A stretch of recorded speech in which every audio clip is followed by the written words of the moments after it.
Hello guys, in this video I am going to show you how to save media to camera roll automatically when you receive a picture from your teammates or when you take a picture with your phone and forward it to someone on Slack.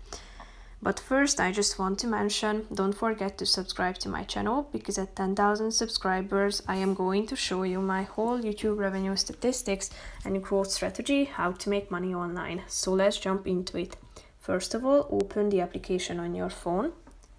After that, tap on the U button down below, which is the last option, and click on Preferences at the bottom of the screen. Tap on Advanced.